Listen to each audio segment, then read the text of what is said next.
Hey everybody, this is Evan, and this is another episode of Evan Does. Today on Evan Does Home Brewing.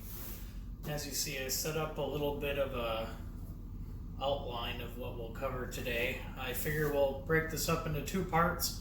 One, I'll kind of talk about home brewing and things you may want to consider getting, things you don't necessarily need right away if you're just trying it as a hobby.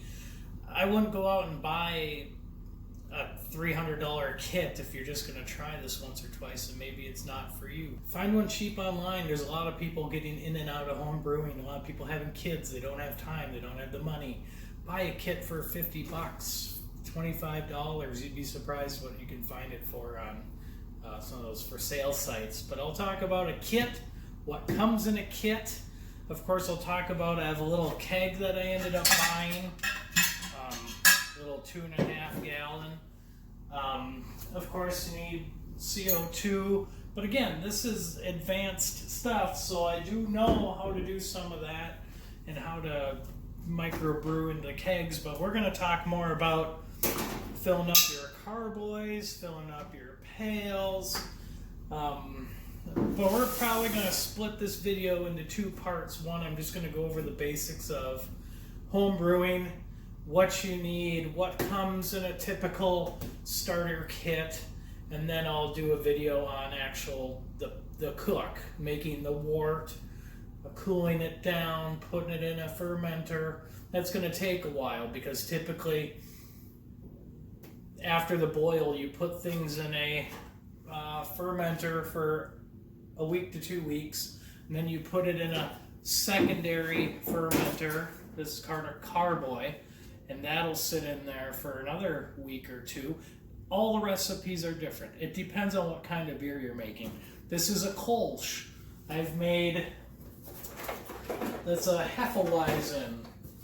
This is a Bed Ringer IPA, porters, light, dark beers. I've made it all. I don't make any one thing all the time. I like to have different things mixed in, so I'm not going to be die-hard on anything here I'm showing you today. I'm not sponsoring anything. I'm just showing you what I do and what might help you. After all, this Evan does. It's not what everybody does. So in your kit, when you get that, this is Brewer's Best. I have a few local Minnesota, Midwest Brewing, Northern Brewer. They're fine. Their kits stopped coming with yeast, primer, sugar, bottle caps. All that stuff is add-on. So if you get a kit from them now, an IPA used to be $19.99.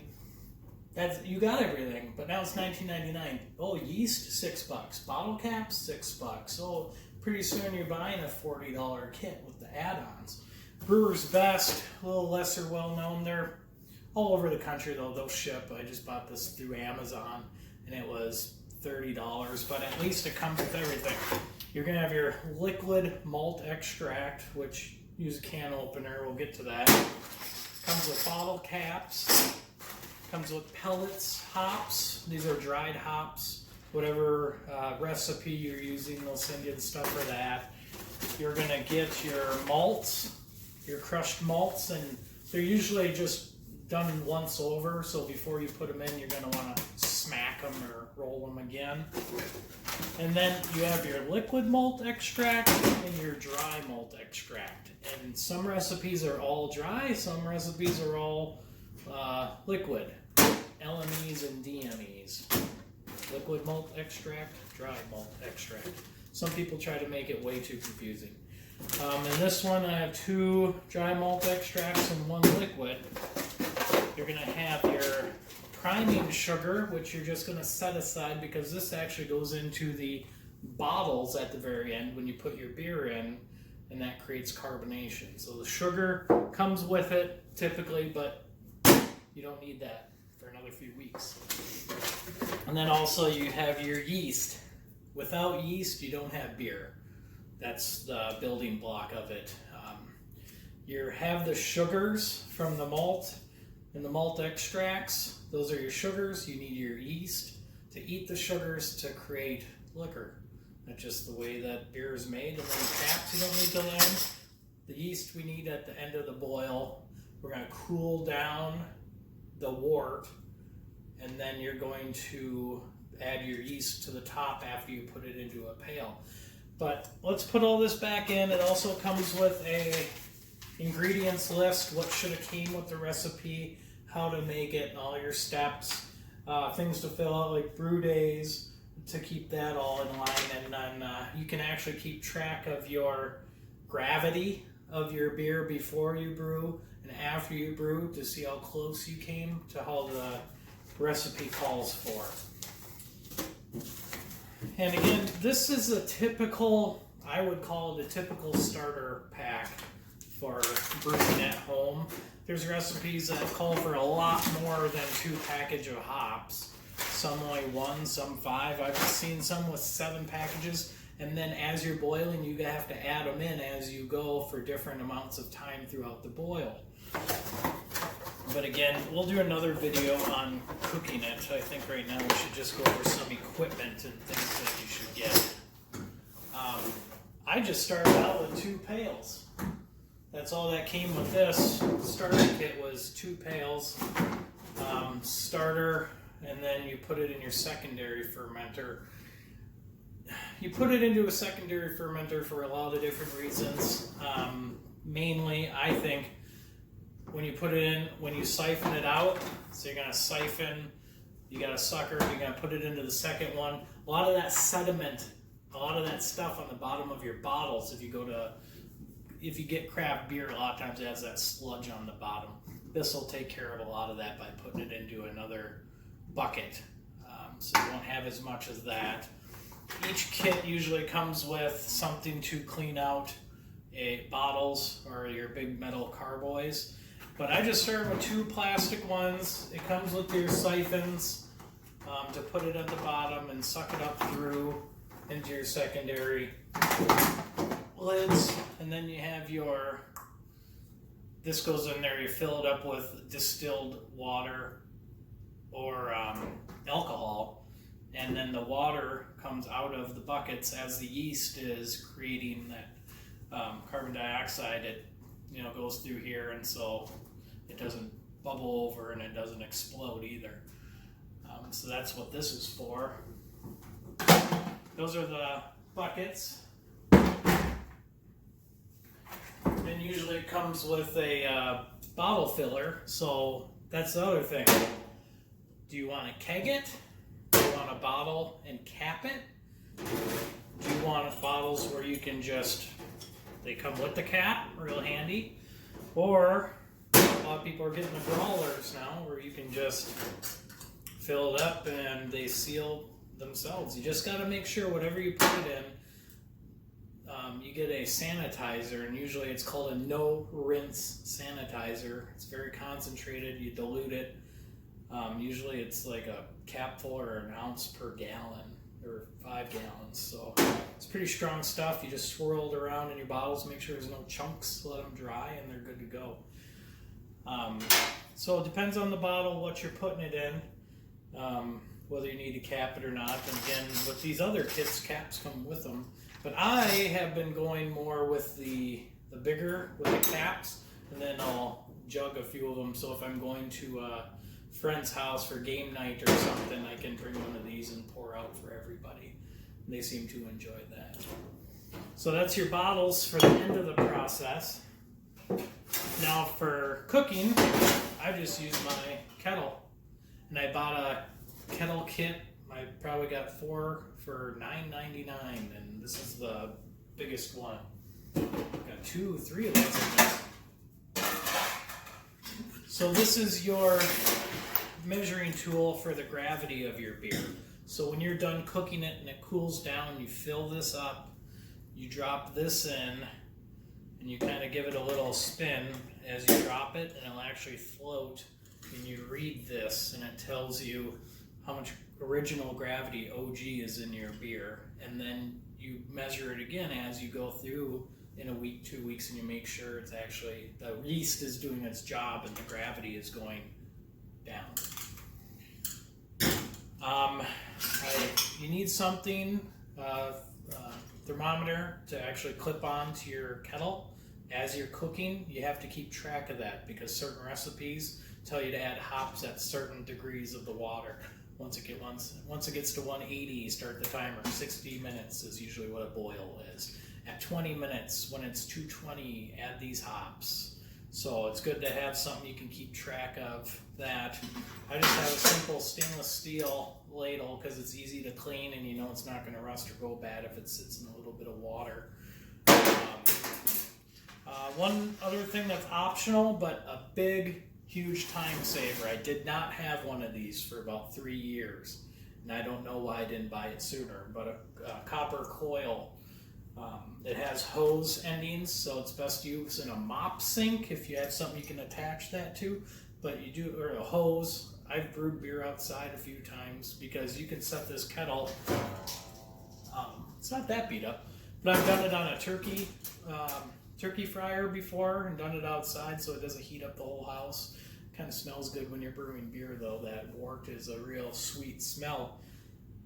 But when I've done it outside, I can hook this right up to my hose and then you can run the coil. What this does is it cools it down very fast because copper is highly conductive of heat.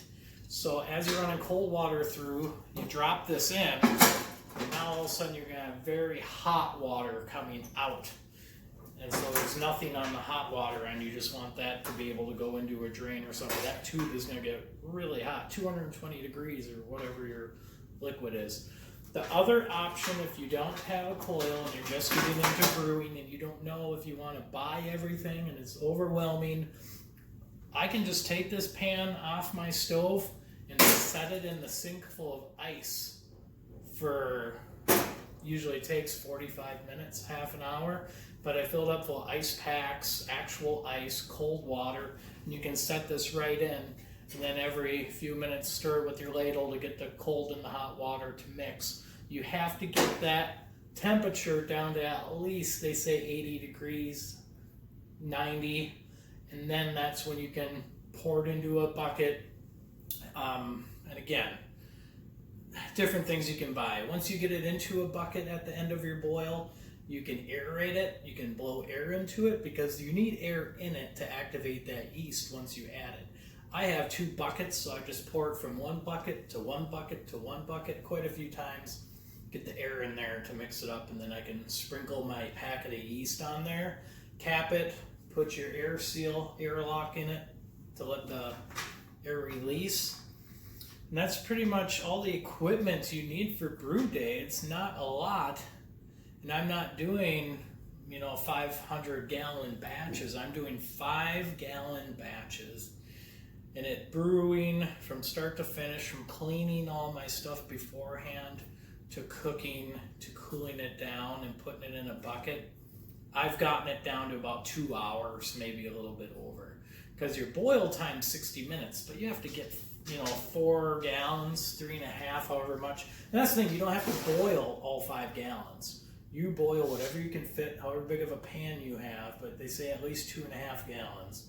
And then you add water to it once it's in your pail up to 5 gallons because you want at least 5 gallons because that's what the recipe is.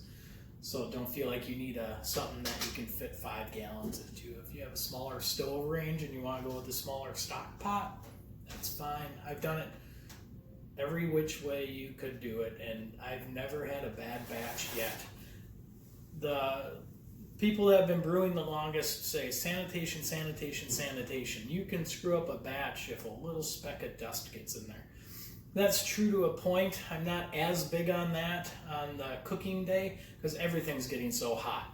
When you're stirring 220 degree with your ladle, if your ladle's not 100% sanitized, it's not going to screw up your batch because everything's cooking off anyway. So some things I'm going to be a little bit more stringent with, especially when I'm taking it from my primary fermenter to my secondary in 2 weeks. Then you don't want anything to get in there. So I'm cleaning all my hoses, I'm cleaning my tubes, I'm cleaning my siphon, because you do not want anything to get in there, because there's nothing worse than spending a month on this baby and you give a glass to a friend and they tell you it's the nastiest thing they've ever had. I've had one batch that tasted a little off, but nobody else could tell but me because I knew what I was going for. So it's like music. When you're playing a song and you screw up, usually nobody knows but you. Same kind of thing. I still got compliments on the beer, but I knew it wasn't what I wanted. When it comes to kegging, from your primary to your secondary fermenter, some people get into kegging. You've got a tap, you got a hose that goes in this, your CO2. I get that filled at a local place that fills fire extinguishers. They'll fill that for me also for $12. Lasts for a year and a half. Made a little mini kegerator just for my little party ball. I only have one of these. It was a little intimidating at first because I've never kegged anything and applied pressure, but once I fiddled around with the seal enough and I got to adding pressure, I mean, I wasted a whole CO2 tank just trying to figure it out because there was a leak somewhere, the seal wasn't sealing, I got lube to put on the gasket.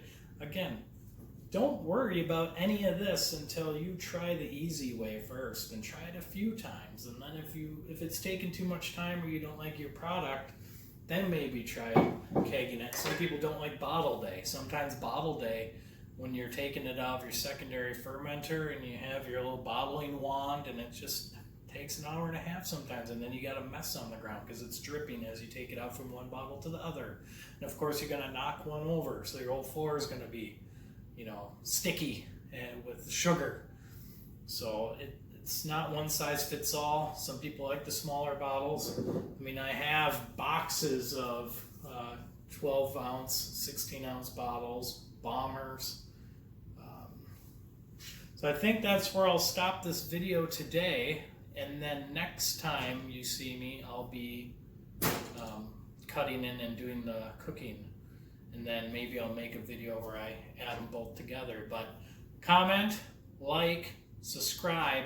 Let me know what you want to see next. Beer brewing, I've been doing it for quite a while now. Still small time brewer, and that's how I like to do it. Small batches, different recipes all the time. I like all kinds of beers, and once you put the effort into it and you make your own beer, it tastes that much better.